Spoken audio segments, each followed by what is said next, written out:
people trying to buy the relationship. Now, they don't frame it that way, but in essence, that's what they're trying to do. They're practicing some of that old-fashioned quid pro quo. And they're really caught up between good relationship and good substance. Get me this better price and I'll trust you more. It doesn't tend to work. Or people tend to naively try to practice the golden rule, blindly trusting a counterpart, which gets you taken.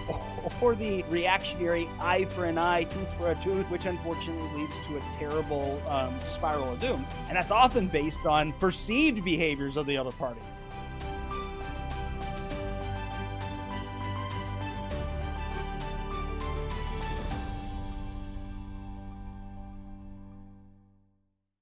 Well, I'm excited for today because we're talking about managing working relationships. I know a lot of the people in the community seem to have a difficult time. You know, we get approached about this a lot. They seem to not be able to, let's say, not burn bridges whenever they're going through a negotiation. So how about we approach this topic today? How's that sound? And that sounds great. Yeah, I'm going to be really frank. I don't think most people understand how to manage working relationships very well. What do you think that is, and what do most people not understand? And those that claim that they do actually practice some pretty ineffective relationship strategies. Yeah, so people that push hard on the substance of the deal tend to damage the relationship, versus people who preserve the relationship tend to get worse substantive outcomes. Can't speak today, Aram. I am convinced that everyone on some level, they see negotiation as a trade-off between the substantive things they're negotiating over. Okay. Things like price, volume, quality, different specs, terms, around flexibility or guarantees and so forth. It's a trade-off between those things and the relationship, the level of trust, respect, understanding. So that's, how people engage, how they share information, how they communicate, so forth. They believe that one has to come at the cost of the other. That's deeply embedded. I'm convinced that that's true. And you don't agree that that's the correct choice? Yeah, that would be the correct perceived bilateral choice that many people feel that they're making. Sure, because if that substantive outcome is to be effectively implemented, which, I mean, after all, is the reason why we negotiate, you might need a strong relationship to do so. Okay, so you stated at the beginning that people who get this idea still end up practicing ineffective relationship strategies. I mean, it seems kind of counterintuitive. What do you mean by that? No, not at all. I don't think it's the choice that needs to be made. And it's only that way because of how people are negotiating, how we approach this idea of negotiation. Personally, my goal is to negotiate outcomes that are really good substantively and strengthen the relationship. Well, I think that the strategies that people try to implement actually range quite a bit. I see folks who think that this small talk, chit chat at the very beginning of the negotiation is developing the relationship. And then they like when they get into the negotiation, they and all these niceties have been have been established. They kind of set those things aside. And it's really crazy, but it's actually like you can hear it in their tone. They shift. And it's like two totally different conversations weirdly happening at the same time. I've totally seen that too. It's like I mean, excuse my language, but they come like a total ass, like all of a sudden. So, yep, totally seen that too. What else do you see? Well, I also see people trying to buy the relationship. Now, they don't frame it that way, but in essence, that's what they're trying to do. They're practicing some of that old-fashioned quid pro quo. And they're really caught up between, good relationship and good substance, get me this better price and I'll trust you more. We'll talk a little more in a moment. It doesn't tend to work. Or people tend to naively try to practice the golden rule, blindly trusting a counterpart, which gets you taken. Or the reactionary eye for an eye, tooth for a tooth, which unfortunately leads to a terrible spiral of doom. And that's often based on perceived behaviors of the other party. Tell us more about these unconditionally constructive strategies. To treat people with respect, and there are a number of ways that we can do that. When we discuss things, speak for yourself. Don't speak for them. Let them fill in their own blanks. Don't finish their sentence. Don't even try to capture their ideas. Let them speak for themselves. Pause. Don't fill the space. Let them fill it. Consult with them before deciding something. People appreciate being asked. They appreciate being engaged in the process. Avoid coercion. Use the test of reciprocity. Would I appreciate being treated this way? The way that I'm treating them, would I appreciate that? Separates intent from impact. So give people the benefit of the doubt when things go awry. Like, right? in there, what are they really trying to do versus the impact of it's having on me? Those are two separate things.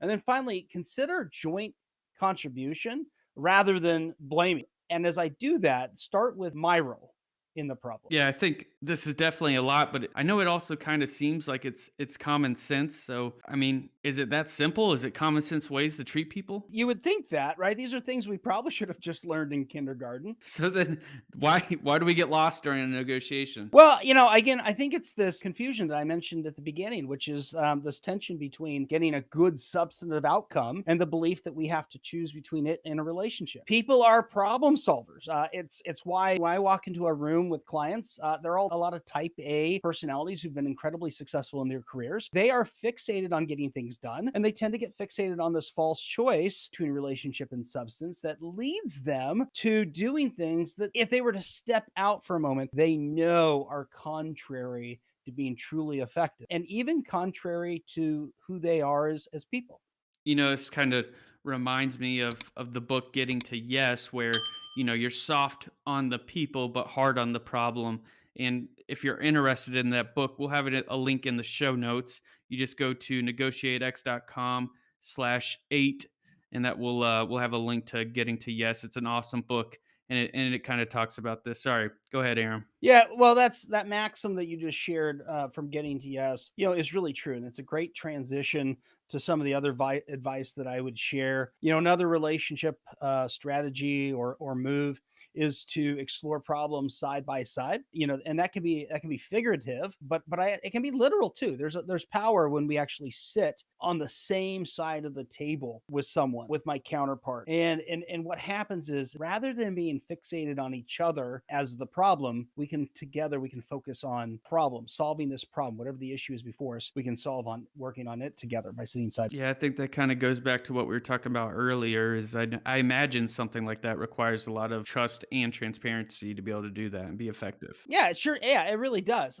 So we need to be wholly trustworthy. We're protecting our reputation as negotiators, as leaders, as people. And at the same time, we don't have to be wholly trusting. It's that old Ronald Reagan quote about trust but verify. And we need to be able to frame conversations, discussions in ways that demonstrate a real willingness to understand their views while not necessarily committing to agreeing with those views. Yeah. Now earlier you had mentioned we don't want to buy relationships, and we would get to it later in the podcast. So kind of wanted to circle back on that. What were you kind of talking about there? Yeah, I mean, no one's going to frame it as buying a relationship, but oftentimes what they will do is make a substantive concession. Okay, so concede on some term price or some negotiation term, and believe that somehow that's benefiting the relationship. Okay, I've never seen that work. Now, I haven't seen saying that I haven't seen people try it or even accept it. The other party is going to happily accept a concession from you, but the question is, did that really do anything to increase trust? Right? Nolan, would you trust me anymore if I gave you $1,000? Or how about let's say $10,000? Would you trust me more for $10,000? Let's go ahead and find out, man. You have my bank account information. Good. Yeah, that's a good try. Okay. No, but I get what you're saying. Like, I don't think really you're not building any more trust. You're just kind of giving me more money. I don't know if that's really achieving anything. I'll certainly take it though if you decide to do that. Yeah, the two aren't connected, so we need to separate out the issues and deal with each on their own merits. Let me give you an illustration that might help clarify for some of our listeners. I like to tell this story about my 15th wedding anniversary. I was taking my wife out to dinner at this really nice, expensive restaurant. We had reservations, so we got there, and even with reservations, we waited for 45 minutes before we got seated. And the wait staff brought out water, dropped the glass of water, spilled the water in my lap. So that wasn't good. We had to wait forever to get our food. It was just incredibly slow. I had to keep kind of raising our hand to get any attention to get drinks refilled and so forth. When our main course finally arrived, my wife's dish was wrong. It was not what she ordered. And it was just a very, awful evening for what was supposed to be this wonderful celebration. That's incredibly crappy. But then now I'm trying to like back up too, because you have 6 kids. So not only did the dinner go just awful, but I imagine with 6 kids, it's pretty difficult to be able to even go out on a date like that. I mean, how many kids did you have at year 15? I don't know. I've lost count. But we probably had probably four. Probably had four at that. We'll say 4 to 6. Okay. Yeah. 4, so I imagine you had to get a babysitter and kind of set up the night. I mean, this was probably planned out, weeks in advance, and then to go the build up and everything to have a night like that. I imagine that was pretty awful. But I'm assuming the point of the story is that they attempted to buy your kind of relationship here. Is that what you're getting at here? Sure. Yeah, there was clearly a violation of the kind of the contract we had. Come to a place like that and pay for a certain service. And so here's a question for you is what would it take for them to get me back there? What's it going to take for them to get me back through their doors for another special event? See, I mean, this isn't like a normal restaurant. Like a normal casual restaurant, the waitress could be like, "Hey, I'm sorry, here's a free meal." Like if you go to Applebee's, that's kind of what I'm expecting. But at a formal restaurant, like you're explaining, I would hope that the head manager or chef comes out and like provides a true, sincere apology because obviously there were several mistakes that happened throughout the night. So that's what I would expect in that kind of situation. Is that what happened? Well, no, it's not what happened, right? And it very disappointing. But that is what should happen, right? We should address the relationship. We should apologize. We should acknowledge that, what we said we were going to do when you walked in and what we did were not the same thing. And that's really around now the integrity of the relationship between us. And we should, be able to offer some explanation or if there is no explanation, be able to offer that too. And yeah, I would expect someone to come out and address it on a very personal level. I love it when any customer service agent, anybody who works with customers and clients, when they get that, the concession, giving us a meal for free, it's not going to make me trust that they're going to get it differently next time. It's not going to get me to come back next time. You've got to deal with the broken trust, the impaired relationship, and you do that through your behaviors and how you demonstrate respect. Anything else you'd like to add to our list of unconditionally constructive relationship struggle or strategies? Actually, I kind of want to back up there. How did it end? So if they didn't come out and apologize, what was the outcome? I know our listeners are dying to know. So they offered me a discount, which I accepted. I paid our check and we've never been back and nor will we go back. So it's